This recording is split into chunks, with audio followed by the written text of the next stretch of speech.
Alhamdulillah wa salatu wa salamu ala nabiyillah wa bada assalamu alaikum wa rahmatullahi wa barakatuh. Yan uwa barkanku da wannan lokaci. Duk mai son shi alheri ya saurari wannan bidiyo. Lokacin da muke cewa mutane su yi hakuri da izinin Allah madaukakin sarki, mun san da sojan Niger suna kokari amma su kara, hukumomi su kara.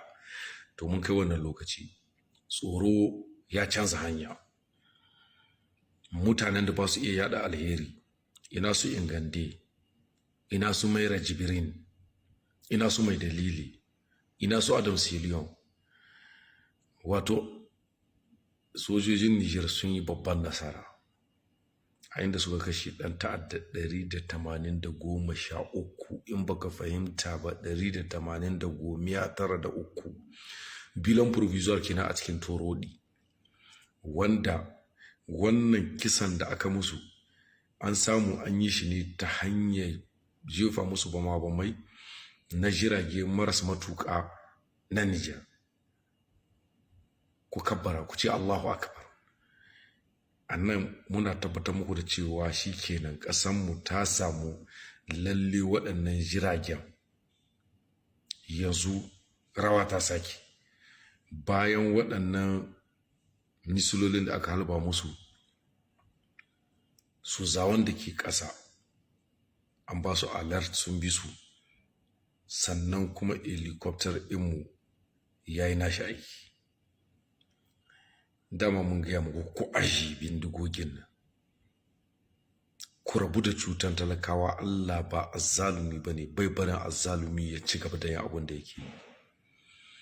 Ku yi ƙoƙari ku yaɗa muna wannan bidiyon, saboda da shi ake razanar da mu in an ka yi muna wata ɓanna irin ta shekaran jiya wurin da aka kashe sojan mu 10. Allah ya ba su gidan aljanna, amma su za mu su kai report su kashe wajen mutum 41 daga cikinsu. Sai ya zamanto na sozawan mu waɗanda aka kashe shi munafukai irin su Adam Siluwan da sauran suka yaɗawa, ba galabar da aka ci ba a kansu. Don haka masu baƙin ciki ku ƙara juriya. Yanzu za ku fara shiga baƙin ciki, tunda baƙin ciki ku farin cikin ku bai samuwa san azabtar da waɗansu 'yan ƙasan nan.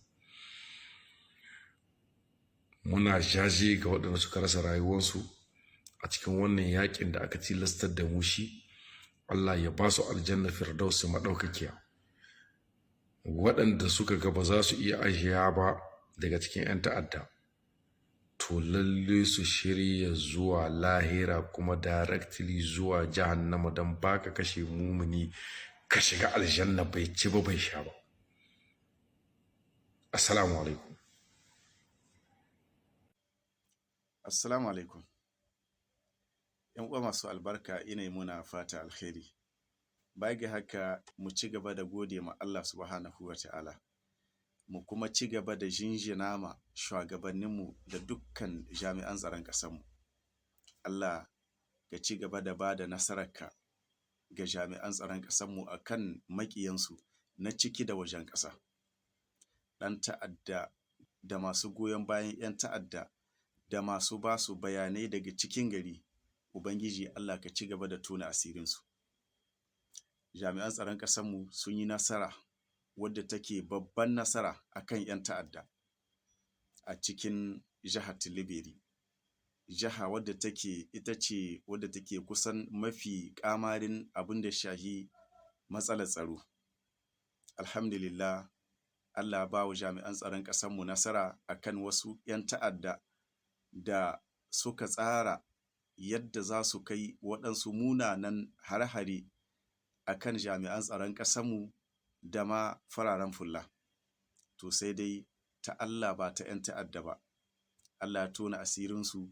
Allah ya sa jami'an tsaron ƙasarmu dama jami'an tsaron ƙasa ne wanda a nan Afirka, ban ce maka akwai waɗansu jami'an tsaro na ƙasashen Afirka wanda suke da ƙarfin leƙen asiri irin na jami'an tsaron ƙasarmu ba. A nan Afirka sai dai idan an yi zurfin bincike watakila. Allah ka ci gaba da ƙara ba wa jami'an tsaron ƙasarmu hazaƙa da ƙwarewa cikin abin da shahi wannan aikin nasu na fannin tsaro. Allah ka ci gaba da ba su nasara.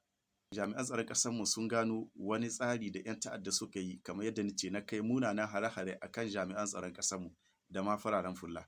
Aka gano aka kai musu farmaki wanda 'yan ta'adda ba su sha ba. Sama ga 193 daga cikin 'yan ta'adda wanda suka rasa rayuka aka hallaka su. Allah ka ci gaba da hallaka wannan 'yan ta'addat. Wannan labarin da shi to na bibiyi shafuka na waɗanda suke nuna kasawar jami'an tsaron ƙasarmu da cewa jami'an tsaron ƙasarmu ba sa zuwa farmaka 'yan ta'adda. Na bibiyi shafukan waɗannan mutanen ko zanga sun ɗora wannan labarin amma shiru kake ji. Abinda Hausa muke ce ma tamkar malam ya ci shirwa. Shiru kake ji ba wanda ya aza ba wanda ya magana. Amma da a ce wannan harin da su wannan 'yan ta'adda suka tsara su kai akan jami'an tsaron ƙasarmu da ma fararen fulla, da a ce 'yan ta'adda ne suka kai wannan harin suka hallakar da ko da ɗaya ne daga cikin wanda Allah ƙaddarta ƙarshen wa'adinsa, to waɗannan mutanen da yanzu suna nan sun cika shafuka da social media da hotuna na jami'an tsaron ƙasarmu da farar fular da imma Allah sa wanda ya cimma ƙarshen lokacinsa. Da yanzu suna nan sun cika social media da nuna kasawar jami'an tsaron ƙasarmu. Amma ga shi jami'an tsaron ƙasarmu sun yi nasara, shiru kake ji. Ba wanda ya yi bayani, ba wanda ya aza a shafinsa, sai ka ce waɗanda 'yan uwansu ne aka kashe. Suna jin daɗin abin da wannan 'yan ta'adda suke yi. Allah subhanahu wa ta'ala kai muke roƙo, don izzarka da buwayarka. Ubangiji Allah ka tsare, ka kare mana ƙasarmu, ka kare mana jami'an tsaron ƙasarmu a duk inda suka shiga. Ubangiji Allah ka ba su nasara. Alfarma annabi da Alƙur'ani. Assalamu alaikum. La famille, ku yi partage. Yau an ɗana cikin Nijar, cikin jihar Talabiri, Turodi. Dama ina jin ran da za a ɗana sabbin jiragen nan da aka siyo. Kuma yau an ɗana su yau an jibgi tero-tero suna taro.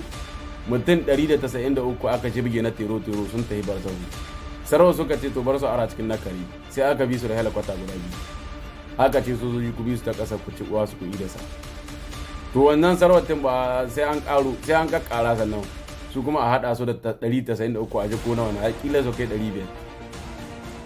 To irin wannan bugun ne kuke so Nijar ta yi ku. To irin bugun da in Mali ta yi ko Burkina kuke jin daɗi shine yau ƙasar ku ta yi. Ku yi to ku yaba ƙasar ku ta yi irin bugun da kuke so. Ba da irin wannan bugun ba an fara. Duk inda suka